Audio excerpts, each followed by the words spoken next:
Women have a role in the Hells Angels. They are predominantly property, but there is a hierarchy.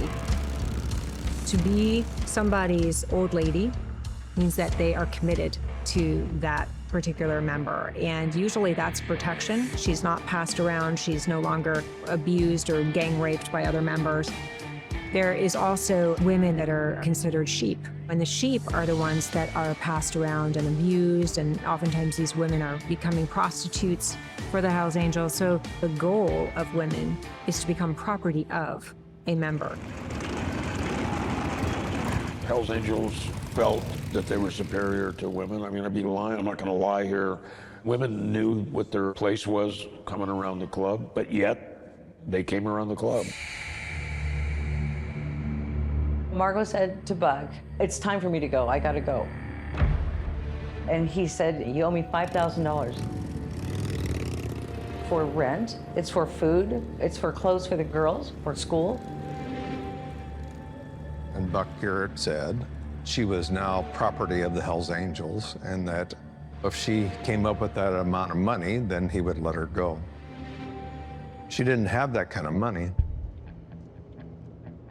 So Buck said he was going to keep her kids until she came up with the money. Buck Garrett was a member of the Vallejo chapter of the Hells Angels, a well-respected Hells Angel. He wielded a lot of power. He had connections to Sonny Barger. He was also a despicable human being. He thought of himself as an old-style mafia guy. He had a ruthless side to him, a very ambitious side to him, and a very dangerous side. Everybody knew about his drug business. Everybody knew about his prostitution and everything else that he was involved in. At that time, Margo knew a man by the name of Don Sessler, and he offered to help. So Don and Margo went to the local sheriff's office. The police believed what she was saying. They understood. They knew that this stuff was happening.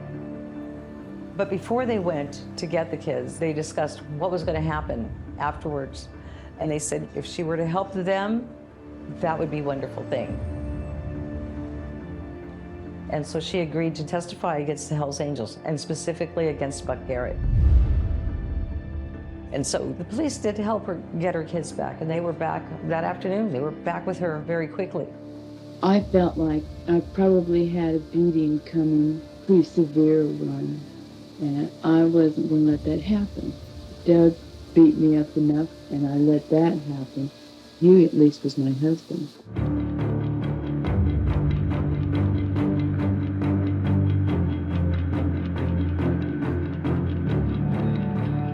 Margo started testifying, and there was gossip around town that there was a contract on her life now. I was afraid that since I had gone to the police, Buck and his cronies would find me, and there would be some kind of punishment or retribution. Always in the back of my mind will have to be, are they finally coming? Margo had to do what she was doing, and she felt it was the right thing to do. But we all knew that you just don't snitch on Hells Angels. If you do, you're not going to live. Anybody that testifies against the Hells Angels become targets. They've taken it upon themselves to make that decision, cross that line, and the consequences are clear. So Margo was in beyond grave danger testifying against somebody like Garrett. Margo and Don Sessler got the twins. They fled to Laurelwood, Oregon. There's no chapter of Hells Angels in the state of Oregon, so he probably assumed that it was fairly safe. Laurelwood was almost 100% a religious community. My fiance, Gary, was working in the Coast Guard. I was 18 and he was 19. Gary was the son of Don Sessler, the boyfriend to Margo Compton. and he was living with his father and Margo. I had no clue the seriousness of what was going on. And then one night she told me that she was testifying at a trial that some people had threatened her. And that Buck Garrett had told her he could get a pretty penny for turning the girls out. And he had no problem with that. She had been flying down to San Francisco to testify against Buck Garrett. The love nest and everything that happened is a phase of my life that I hope I can soon put back there and not ever have to bring up again. I'm sick and tired of the whole thing. I can't live a normal life. So Buck and the rest of them may have to go to jail, but I'm being punished too. And I'd like for it to come to an end soon.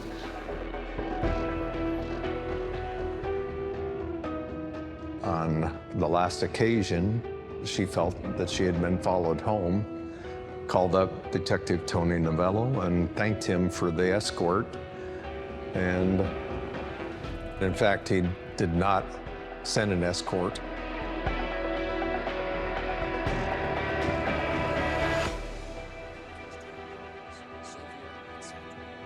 Police believe the Hells Angels murdered the children and their mother, but they have no proof, and there have been no arrests.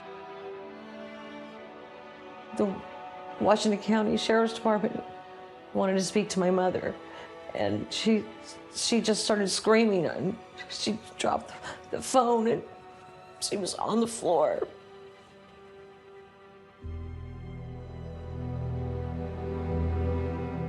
We drove up to Oregon, and we were taken to Margo's little house. I was just definitely in shock. I didn't want my sister to be dead. In the kids' bedroom, I see the teddy bears. They said we could have anything we wanted out of the house, so I took the teddy bears. We searched the house. We came up with Margo's diary and some audio tapes. When we analyzed them later, we learned that Buck Garrett was our main suspect, but he had an ironclad alibi. At the time of the homicide, he had purposely gone out in front of his house and raced up and down the street so the police would be called, so that he would get a citation, so he had proof of an alibi. I was out of my element. I was over my head. We don't even have Hells Angels in Oregon. So I flew to San Francisco, Vallejo, California, and teamed up with a couple of detectives from Solano County Sheriff's Office by the name of Dick Grundy and Bill Zerby. They were narcotics guys who put the Angels in their crosshairs. And when Margo Compton was killed, they were dedicated to take down the Angels one by one. Detective Zerby started putting more pressure on the Angels in general. And one day, he was on his way to court. He went to get in his car. Apparently, they were watching him from a hill through binoculars. Apparently, they blew him up. Bill knew the Hells Angels were after him, and he lost his hearing, and he lost his job because of it. Can't be a policeman if you can't hear. I felt vulnerable. I also knew that if I ever solved the crime, that my family would be in danger. I was frustrated because local law enforcement can't seem to handle the Angels, who seem to be just totally out of control and crossing all kinds of red lines. And I had determined to solve this case. And I knew I lacked experience. I knew that I didn't possibly have the talent necessary to do this, but I knew that I had one thing, and that was determination.